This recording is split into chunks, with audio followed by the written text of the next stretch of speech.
Akane may be acting like he's chilling right now, but he knows his minutes are numbered. In all fairness to Akane, he's had chunks of his body parts pulled out before. Plus on top of that, he has the Clock Keeper's ability as the present to stop time 3 different times throughout the day for only 5 minutes each. However, while I want to believe Akane is fine and he won't be absolutely dogged on in the next chapter, just look at this Tsusaga's face, bro. He's literally smiling. Bro's on demon time right now. If Akane does end up with, you know, the others, I wonder how everyone else will react, especially Aoi and Teru. It looks like you won't be able to kill Akane yourself. We'll have to wait and see for the next chapter, or a few chapters, since the past few have left us on nothing but cliffhangers. In the end, Tsusaga's on top right now. Bro's fun to solo as always.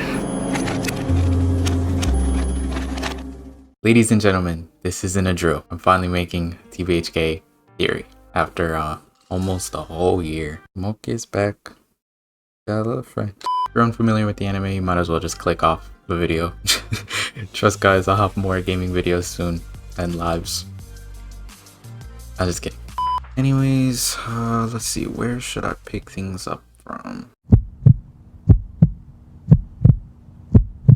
Oh, no, we're definitely not doing that video today. I'd be here for hours. Yeah, put me in the comments. I'll have a Red House video out eventually. After the events of the most recent chapter, spoilers for anyone who isn't caught up by the way, go on, click off the video.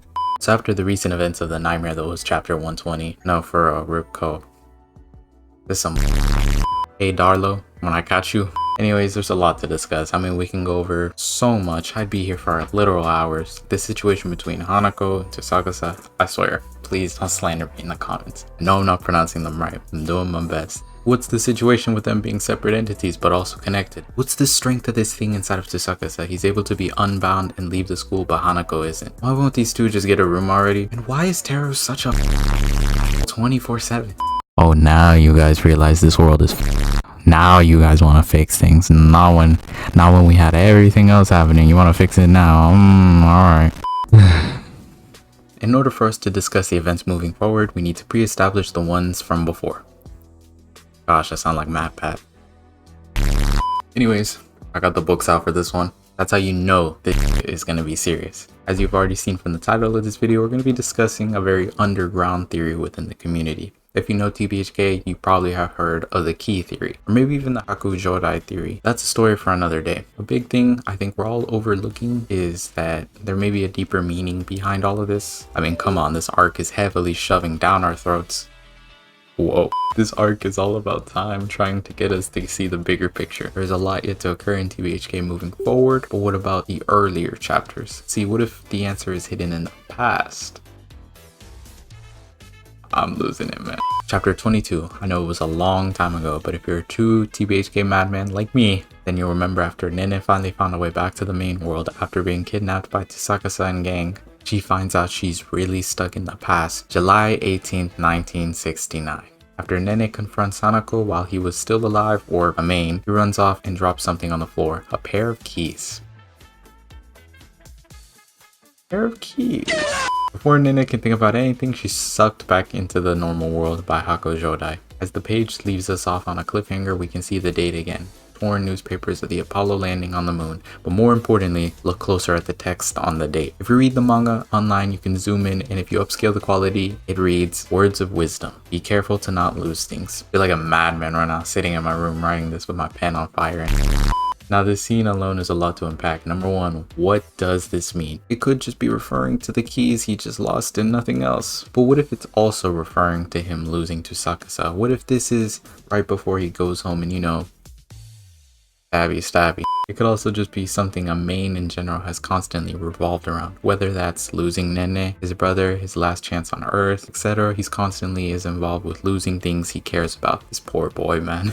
Anyways, number two, Aid Dalro makes it very keen and evident that these papers are torn. For whatever reason, Amain was tearing these up, but why? He could have just been frustrated, or maybe here it was him finally giving up on his dream of wanting to go beyond here into the moon in a symbolic kind of way, if you get what I'm trying to say. I don't know. Detaching himself from the last thing he realistically has left as he goes on to lose to Tsusagasa from here. Or maybe this is right after my boy got jumped and they ruined his stuff. We realistically can't make an accurate guess since it's gone unmentioned for so long. I hate being a fan of this show sometimes. But what does this all mean for TBHK, or this key and its significance? Well, it's really complicated, but the main idea is that this key probably could be to unlock the clock. Stay with me here. And if this key were to be for the big clock, why would he need it? Either because he was forced to by the entity that was already a part of Tsukasa in an effort to not lose what he has left of him, or he's choosing to do this in an effort to something else. If you know, you know.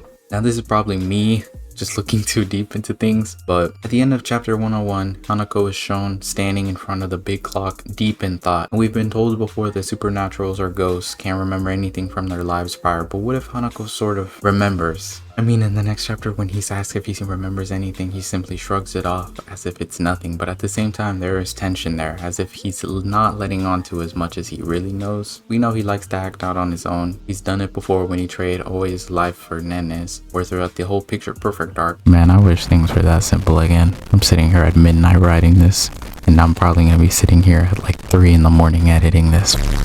Anyways, my point is, we all kind of brushed off the fact that Hanako is aware of what Tsukaka's plan is. So how does he not know what's about to happen? You get what I get? You get what I'm laying down? The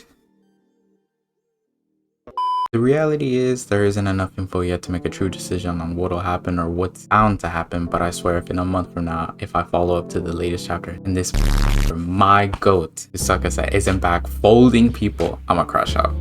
Anyways, if you made it this far, subscribe. I would really appreciate the support for more theories in the future. Comment and like what other content you want to see next, whether that be TBHK wise or not. I'll try to get to it eventually. I'll see y'all in the next one. Join the Discord in the description if you haven't already. Later, Mokke Army.